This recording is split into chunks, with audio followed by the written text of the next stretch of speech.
Bonjour, je voudrais partager encore la parole du Seigneur avec nous tous, toujours liée à la croix du Christ, à la résurrection, à, la à Pâques, et c'est magnifique.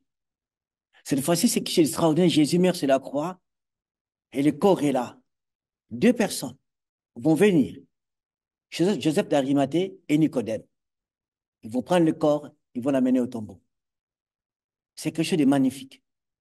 Je vous invite à lire ce texte avec moi dans Jean chapitre 19, qu'on va lire ensemble. C'est verset 38. Jusqu'au verset 42. Jean, chapitre 19, verset 38. Après ces événements, Joseph de la ville d'Arimathée alla demander à Pilate la permission d'enlever le corps de Jésus. Il était aussi disciple du Seigneur, mais il s'en cachait par peur des autorités religieuses. Pilate y consentit Joseph et alla donc prendre le corps de Jésus. Nicodème vint également et c'était lui qui, auparavant, était allé trouver Jésus de nuit.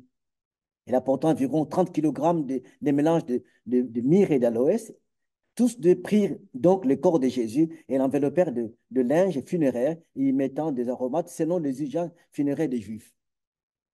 Non loin de l'endroit où Jésus était crucifié, il y avait un jardin dans lequel se trouvait un tombeau neuf où personne n'avait encore été enseveli. Comme c'était pour les Juifs le soir de la préparation du sabbat, ils déposèrent Jésus dans cette tombe parce qu'il était tout proche. Deux personnes sont particulières. Il y a Nicodème, un homme qui a vu Jésus la nuit en secret. C'était un chef de pharisiens. Il y a aussi un homme, Joseph, de la ville d'Arimathée. Il était membre du grand conseil religieux de Jérusalem, d'Israël. Ça comptait 70 personnes. Il était l'un d'eux. Mais les deux personnes étaient des pharisiens.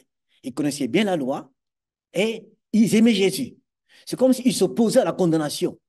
Mais ils étaient des disciples de Christ, mais en secret. Mais ils aimaient vraiment le Seigneur. C'est qu'on doit comprendre dans ce récit. Les apôtres étaient là quand le Christ est mort sur la croix. Ils ont vu tout ce qui se passe. C'était tout très touchant. Jésus meurt. Les apôtres, après que le Christ est sur la croix, les apôtres sont partis. Quand Christ est mort, ils sont partis. Et ils avaient peur. Là, ils se sont partis, ils sont pas se cacher. Mais ces deux personnes qui étaient dans le secret, qui vont apparaître. En ce moment-là, oui, parfois d'autres disent que oui, c'est un fait hasard, il fallait quand même quelqu'un pour l'enterrer. OK, Dieu ne fait rien d'hasard. En tout cas, ce que je comprends, Dieu ne fait rien d'hasard. Il ne va pas permettre à quelqu'un de prendre son fils pour prendre. Jésus n'est pas n'importe qui. Tout est connu par le Seigneur. Ces deux hommes étaient disciples de Christ en secret. Ce qu'on doit savoir, dans ce monde, il y a des serviteurs de Dieu. Il y en a au moins deux, de deux sortes. Ce qu'on voit, ce qu'on prête dans les télévisions, dans les médias, dans les églises, on les voit. Il y en a d'autres qui sont cachés, qui servent Dieu, qui suivent Jésus par peur de XX raisons politiques, sociales, je ne sais pas comment. Ces gens-là ne se révèlent pas. Élie, le grand prophète, qu'est-ce qu'il a dit au Seigneur quand il fouillait Jézabel? Il dit, mais qu'est-ce que tu fais ici? Qu'est-ce qu'il dit? Ah, je suis poussé par Jézabel, veut me tuer. Je suis le seul qui est resté à t'adorer, à te servir. Qu'est-ce que Dieu lui a dit? Élie, je me suis réservé 7000 hommes qui n'ont jamais fléchi les genoux devant Baal. Jamais, jamais. 7000 hommes. Élie ne savait pas. On peut croire que je suis le seul qui prêche la parole, qui sert de Dieu dans ma famille, par-ci, par-là, dans l'église, moi je suis top. Non. Il y a des gens parfois qui sont mieux que toi, mieux que moi, mais qui servent dans l'ombre. Ces gens-là, ils sont en réserve. C'est comme on peut dire dans le cas de ces deux personnes, des gens qui étaient en réserve. Je voulais partager avec vous ce sujet, ces gens qui nous étonnent, ce qui nous étonne, ces hommes qui nous étonnent. Nicodème, Joseph, les deux, nous étonnent. C'est comme s'ils étaient en réserve. Quand le temps est venu, le moment est venu, ils apparaissent. Étant serviteurs de Dieu, connus par Dieu, Dieu notre Père nous envoie quand il veut, où il veut, comme il veut, en nous équipant chacun de nous. Dans cette réalité, cette situation, Dieu envoie l'homme qu'il veut. Il a voulu envoyer Paul en Macédoine et non pas Pierre. Il envoie qui il veut, là où il veut. Il a voulu envoyer Philippe en Samarie, non pas Pierre avant. Philippe est parti, il y a eu des miracles, et Pierre est venu après. L'Esprit Saint coordonne l'œuvre de Dieu. On ne s'envoie pas soi-même dans le ministère. Non, non, non. C'est Dieu qui nous envoie. Jésus a dit, quand le Père m'a envoyé, moi aussi je vous envoie. Nous sommes envoyés par Dieu dans le ministère, dans l'endroit où Dieu nous met. On ne se donne pas le mandat soi-même. Nous recevons le mandat de Dieu et nous allons agir. Ne te fais pas de mal. Ça dit juste une parenthèse.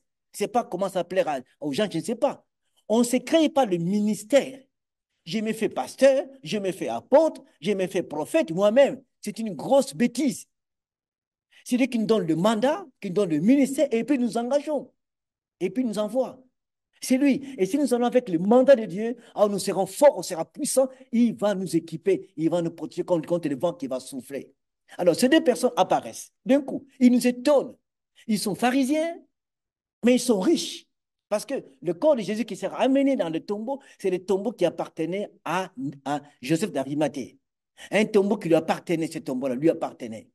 Il a taillé dans le roc. C'est tout neuf. Il était riche. Et Nicodème apporte 30 kilos de parfum.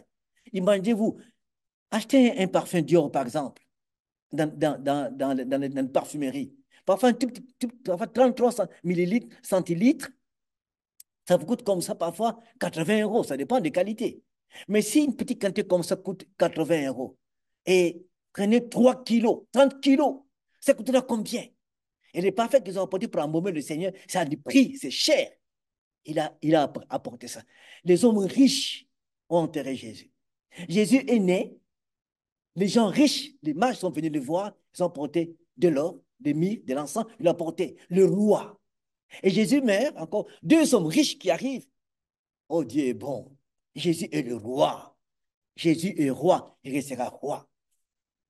Alors, ces gens nous étonnent. D'abord, ils vont apparaître. Ils vont pas rester en secret, mais ils vont venir. Trois choses qui nous étonnent. D'abord, Joseph d'Arimathée, il va demander le corps du Seigneur. On sait que dans le principe, à l'époque d'Israël, avec Pilate et avec l'Empire romain qui siégeait, qui contrôlait Israël, et quelqu'un meurt à la croix, ce n'est pas n'importe qui va descendre la personne qu'on est de la croix. C'est sous l'ordre de Pilate. Mais il part demander, il a osé. Ces récits, vous les trouvez dans 4 évangiles. Dans notre évangile, dans Luc, où Marc dit aussi que Pilate et Joseph est parti demander la permission. Il a eu le courage de demander. Parce que ce n'était pas donné d'aller dire à Pilate, donne-moi le corps. Ah, ce n'était pas donné. Mais il a eu le courage. D'où vient ce courage-là? C'est le Seigneur qui le pousse à aller là-bas. Ce Christ qui le pousse à vivre ces choses-là. C'est extraordinaire. Dieu ouvre la porte parce que son fils devait entrer dans le tombeau. C'est là qu'il va ressusciter. Il ne connaîtra jamais la pourriture. Pilate ordonne qu'on donne le corps à Joseph d'Arimathée. Première chose, il ose demander. Quel courage! Il nous étonne, Joseph. Et on lui donne le corps. Et il prend le corps du Christ. Il a osé demander ce corps-là. C'est étrange, le courage qu'il a reçu. Deuxième chose, et ce qui est extraordinaire, les deux, Pilate et Joseph et Nicodème, sont des juifs, pharisiens qui connaissent bien la loi. D'après la loi de Moïse, si vous touchez le corps d'un cadavre, d'un mort, vous devenez impur. Sachez que la Pâque, le sabbat commence le soir. Et touchant le corps du Seigneur, et en réalité, ils arrivent à cette question de la pureté.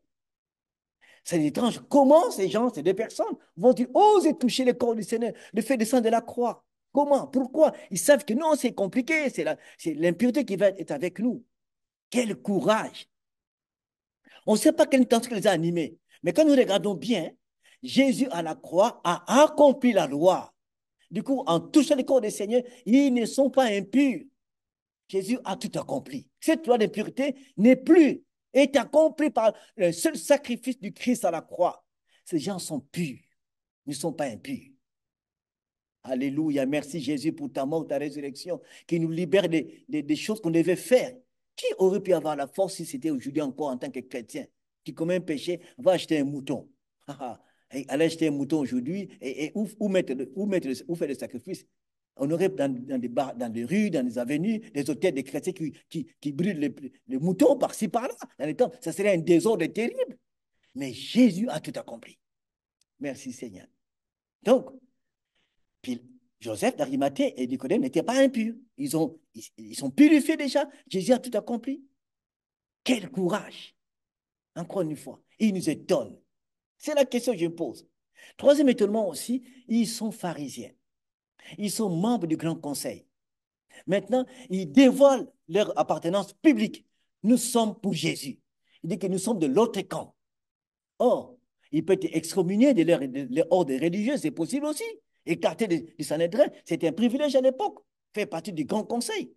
Ils sont prêts à perdre même la place du Grand Conseil, à perdre aussi, quel que soit le titre de chef des pharisiens.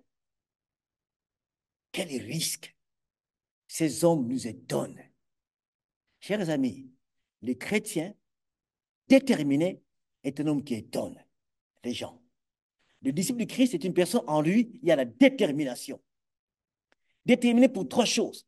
Demander à Pilate, aussi on peut perdre ce titre, titre de pharisien, titre de chef, de membre du conseil, titre on peut le perdre. Et aussi, c'est extraordinaire, aussi, offrir aussi cette grâce, offrir à Dieu cela qui est important, la place qu'il faut. Oser toucher le corps du Seigneur. Trois risques, mais ils ont pu le faire. Ils sont déterminés. Ces hommes nous étonnent. Aujourd'hui, enfants de Dieu, il manque parfois de détermination. La peur, la crainte souvent nous envahit. Ah oui, je ne ferai pas, on dira ceci. Ah, si je fais ça, je perdrai mon titre, je perdrai ceci. Ils étaient prêts à perdre des choses. Leur popularité à Jérusalem. Ah oui, mais ils sont des traîtres, ils ne sont pas des traîtres. Ils ont opté, ils ont changé. Oui, nous sommes pour Jésus. Pendant longtemps, ils n'avaient rien dit, mais au moment voulu, je pense que poussés par Dieu, ils dévoilent qui sont-ils. Trois choses particulières. Es-tu prêt à perdre quelque chose pour Jésus? Es-tu prêt à perdre un titre, à perdre des honneurs, à perdre cette chose que tu apprécies beaucoup? Le Christ s'est dit, si je perds quelque chose pour lui, je récupérerai et me donnera. Suis-je prêt, avec l'audace que Dieu me donne, à faire des actions où les hommes ont peur? Moi, je peux le faire. Pilate, Joseph a fait une action. Il n'a pas eu peur. Pendant que les apôtres, et qui étaient avec Jésus pendant longtemps, n'ont pas osé. Ce n'était pas le moment. Mais on verra plus tard. Si vous regardez la Bible, c'est le seul récit, c'est l'endroit où on parle de Joseph, d'Arimathée et de Nicodème et terminé cette histoire. On ne parlera plus dans les épîtres. Pas du tout. Pas grand-chose d'eux. Mais ils étaient pour une période, une saison où Dieu va les utiliser. Après, Pierre va apparaître. Lui qui était caché dans son coin pendant la mort de Christ. Mais à la Pentecôte, Pierre apparaît dans ce temps particulier. Il prêche la parole. 3000 convertis. Dieu nous utilise là où il veut, comme il veut. C'est un homme, une femme, prêt maintenant. Seigneur, que veux-tu que je fasse? Il te pose la question à faire, sois déterminé, vas-y. Fais-le. Il te pousse à obéir à la parole de Dieu, fais-le. Sois l'homme et la femme qui étonnent tes voisins, qui étonnent tes amis, par tes actes, poussés par l'Esprit. Oui, Jésus a étonné ses parents. Très jeune, 12 ans, il parle avec des prêtres, des gens intelligents. Alors, l'étonnement fait partie de la foi chrétienne. C'est que tu feras, oh, ça c'est étrange, mais comment tu fais ça? C'est le Seigneur. C'est l'homme et la femme qui étonnent les gens par ce que Dieu fait en toi, par ta détermination, par ta force de croire, d'agir, de ne pas avoir peur, de ne pas avoir peur, mais d'avancer. Que Dieu, notre Père, puisse te bénir. Sois un disciple qui étonne les autres par le Saint-Esprit en Jésus-Christ. Sois béni. Amen. Si tu as des problèmes, des difficultés par rapport à ça, que tu ne comprends pas, c'est pas bien, j'ai toujours peur, approche-toi d'un frère, d'une sœur, d'un pasteur, d'un homme de Dieu qui puisse prier pour toi. Alors, tu iras plus loin. Merci. Cette parole t'a plu. Partage-les aux autres aussi, qu'eux aussi soient bénis aussi. Et n'oublie pas de t'abonner aussi. Sois encouragé par la grâce de Dieu. Amen. À bientôt. Au revoir.